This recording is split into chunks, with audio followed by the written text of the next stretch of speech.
Hi, I'm Midge Shoemaker, and today is day 54 of my doing 100 days of YouTube videos and focusing on doing at least 2 things every day that I don't want to do because I know that would be good for me. So, yay for day 54 and yay for only 46 days to go.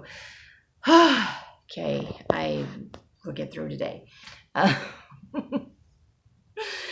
Day 54, I stayed up way too late. I think I went to bed at like 4 or 5 o'clock this morning, and I knew my alarm was going off at like 8:30 because I had to go to church, and not very happy at myself for doing that.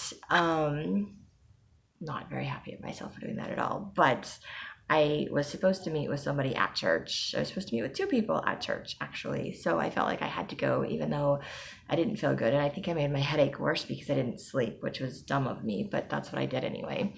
So I got up and I didn't eat anything most of the day. Just didn't want to eat anything. Just wanted to give my tummy a break from everything. That seemed to be okay, just drinking water and not taking any medications and not taking anything and not eating anything and just kind of letting my body just flush out whatever was in my system, which was fantastic. So I did get up and I tried to write in my journal, and I wanted to write in my journal. And this is one of the things where I wanted to do it and I couldn't do it because my hand decided it just didn't want to work. I don't like when it does that. It does that. It's been doing that far more frequently than I like. So I do have an upcoming doctor's appointment to discuss that because I need to have use of my hand. But anyway, that's a whole other story. So I didn't really want to read my scriptures and meditationals. I wanted to write in my journal, but I read my scriptures and meditationals before I went to church instead of writing in my journal for Saturday. So that was okay. And then I should have talked to some people and I did not. And I ended up not having to be in primary because they didn't need me. So I ended up going to Relief Society. So like, I don't even know. I didn't talk to the people I was supposed to talk to because I didn't know who they were. The first person, I didn't know who they were. I knew a name. I just didn't have a face to go with the name. And I was just too shy to like ask anybody. So I didn't end up talking to that person. And I feel kind of bad about it. And I really should have texted her or called her and said I was sorry. And the other person that I was supposed to meet sent me a text message and told me that they were sick and they weren't there. And I was like, great, I could have just stayed home today. But I'm grateful I went because it was a good place for me to be. And then I was able to come home and just drink some water and take a nap. And it was nice because I took a nap. And then I got up and I didn't really want to go to my 12-step meeting, but I was like, that's just what I do on Sundays. So I just went. And then I went to dinner. And actually, I went to my 12-step meeting, which I was okay with. But then for some reason, I don't know why I stayed after the meeting. I really just wanted to leave. I did not want to stay. I had dinner. I was supposed to be at my parents' house for dinner. And I was like, I'm just going to go. And instead, I just kind of sat there for a minute. And then someone else in the group started talking to me, and she needed to share about something. And I've seen her at the meetings lots, and she's given me rides a few times, or but we haven't really like talked a lot outside of the meeting. So I mean, I know personal stuff about her because she shares it at the meeting, but I don't like spend time with her, hang out with her. So I still feel like she's kind of an acquaintance, or she's like an Al-Anon friend. But so it was kind of interesting because I haven't really had a lot of one-on-one conversations with this person. And for whatever reason, she felt comfortable enough to share something personal with me. And so I shared, with her that I'm making my videos about doing things I don't want to do. And we ended up talking about different things. And it's kind of interesting. It kind of reminds me of my sponsor friend that passed away last year. And she used to say that like we came from the same family, even though we didn't, because our stories and the way that we were treated, it was very similar. And so to have this conversation with her and to be able to validate what she was feeling and to share with her my similar experiences in my life, it was kind of nice. And, she was struggling with something, and I was telling her that that's perfectly okay. Like, this is what you need in your life. And if you don't feel like you have that, then it totally makes sense. And she was like, oh, thank you. Because I think sometimes, like for me personally, I feel like I'm just going crazy because I don't express to other people, I don't share like what I'm struggling with. And then when I do, or I read something or I hear somebody else share something, like with the whole ADHD thing, and my sister kept posting it on Facebook, and I kept relating to this and relating to that. And I was like, wait, this is normal? Like other people have this problem? Like, it's not just me. There's like not something wrong with me. My brain just functions differently, which I kind of already knew my brain functioned differently than everybody else's. I'd figured that out a long time ago, but I always thought there was something wrong with me because it did. I didn't realize that other people had the same problem and the same feelings and the same insecurities. And then my sister posted on Facebook, and I was like, oh, okay. And it helps me to just see myself in a different light and to be loving and kind to myself and just be like, okay, and understanding of myself and my struggles, and no longer like beating myself up all the time for being this horrible person, for not being able to function the way that I think everybody else in the world functions, because clearly not everybody else in the world functions that way. And the definition of normal changes with every generation, with every city, with every state, with every country, with every neighborhood probably, because we all kind of define it based on what we were taught growing up, but it changes. And so I'm like, yeah, normal is just like the average number. It doesn't actually exist. It's one we make up. It's what we make up so that we can, like, we fit in, so we can be normal like everybody else. And my ex used to tell my kids that they have to be normal. It's like, act normal. And I was like, why are you telling them that? Just act like themselves. Let them be themselves. It doesn't matter. They should just be comfortable with who they are. And that was one of the things that I would say that right in front of him and right in front of the kids. Because I'm like, dude, seriously, be a little silly. Have a little fun. Like, relax. It doesn't matter if we're in a public place or if we're at home. Be yourself. And because I don't want my kids to have the same stigmatism and the same stereotypes and the same fears that I have.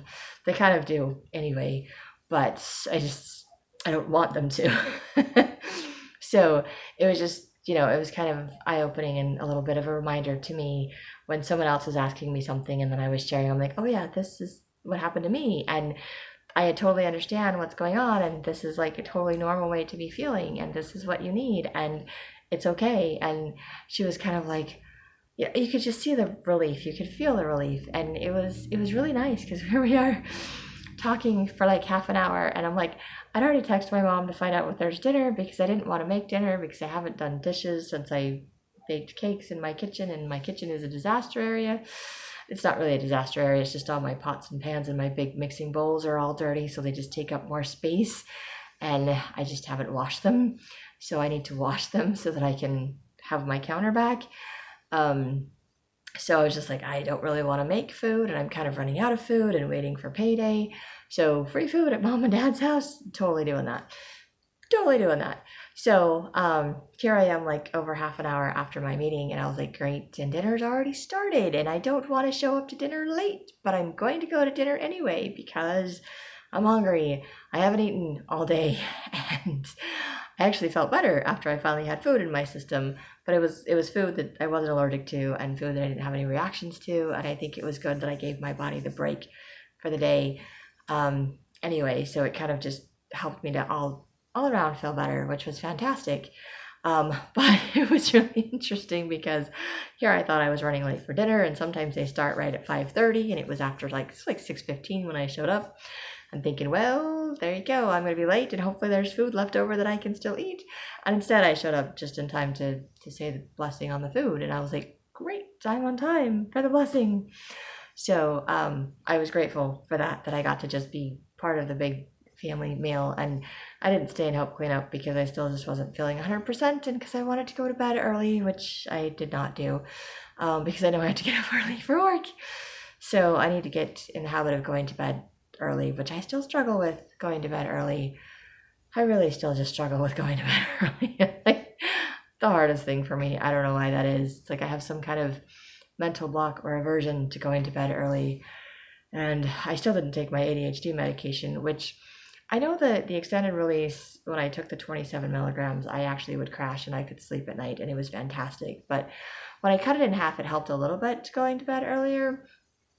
But I haven't been taking the 10 milligrams long enough. Honestly, I only took it on Saturday when I didn't feel good, and I didn't take it Sunday.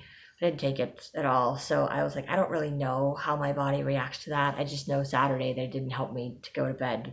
It didn't help me to go to bed early at all, which I thought that it would, and it did not. So I don't know if it's just not a strong enough dose, or if it just wears off faster because it's not the extended release. So it means I have to take it more times throughout the day, or if I have to take a higher dose.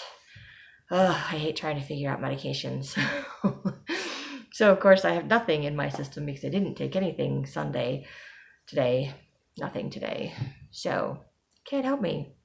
So, I stay up late, which is what I do.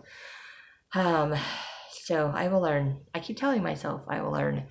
But I also keep kind of missing when I was driving for Uber, and I could set my own hours so that when I had days like that where I stayed up late, I could just sleep in the next day and I would still get the same amount of sleep and everything would be okay. And I could just take my time to do what I needed to do. And I don't have that luxury anymore. So until I do, I need to figure out how to get myself focused. And I know there's a reason that God is helping me do this, because I know focusing and having a consistent schedule is very good for having ADHD, and exercising regularly and all of those things they're good. They're healthy for my body and they're healthy for my brain, and it helps me with my ADHD so I can stay on task and focus and do things some of the time. But it's still hard. It's still hard. It just consistently doing stuff and having a schedule makes it easier, but it doesn't make it go away. And medication makes it easier, but also doesn't make it go away. But finding the right dose that doesn't upset my stomach without, like, the right dose that works without the side effects. And that's what I'm trying to find, is the medication that works without the crazy side effects, and finding the balance with all of that. And haven't found it yet, but working on it.